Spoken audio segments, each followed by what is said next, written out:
Thomas, the tank engine, has worked his branch line for many years.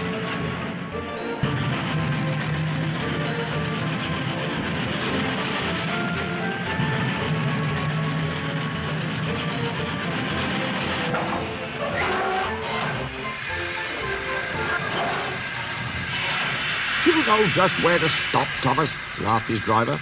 You could almost manage without me. Thomas had become conceited. He didn't realise his driver was joking.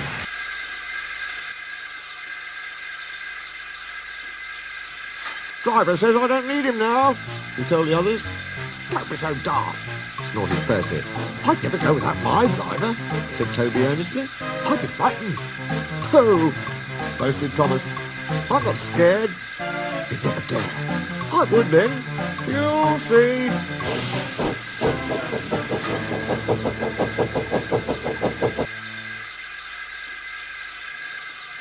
It was dark next morning when the firelighter came. Thomas drowsed comfortably as the warmth spread through his boiler.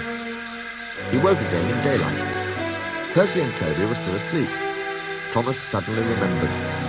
Silly stick in the muds, he chuckled. I'll show 'em. Driver hasn't come yet, so here goes. He cautiously tried first one piston, then the other. They're moving, he whispered.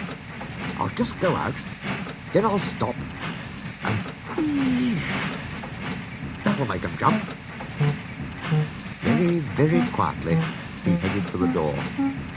Thomas thought he was being clever, but really he was only moving because a careless cleaner had meddled with his controls. He soon found his mistake. He tried to wheeze, but he couldn't. He tried to stop, but he couldn't. He just kept rolling along. The buffers will stop me, he thought hopefully. But that siding had no buffers. It just ended at the road. Horror! He exclaimed, and shut his eyes. He didn't dare look at what was coming next. The station master's family were having breakfast. They were eating ham and eggs.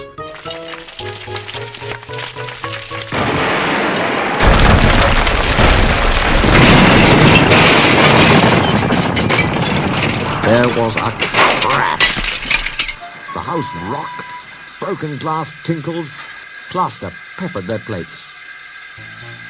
Thomas had collected a bush on his travels. He peered anxiously into the room through its leaves. He couldn't speak. The station master grimly strode out and shut off steam. His wife picked up her plate. You miserable engine, she scolded. Just look what you've done to our breakfast. Now I shall have to cook some more. She banged the door. More plaster fell. This time it fell on Thomas. Thomas felt depressed. The plaster was tickling. He wanted to sneeze, but he didn't dare in case the house fell on him. Nobody came for a long time.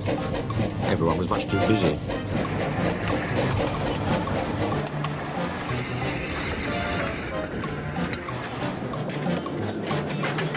At last, workmen propped up the house with strong poles. They laid rails through the garden. And Donald and Douglas, puffing hard, managed to haul Thomas back to the yard.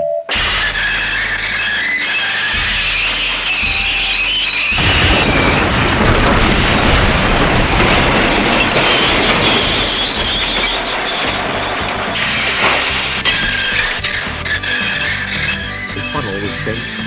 Bits of fencing, the bush, and a broken window frame festooned his front, which was badly twisted. It looked comic. The twins laughed and left him. He was in disgrace.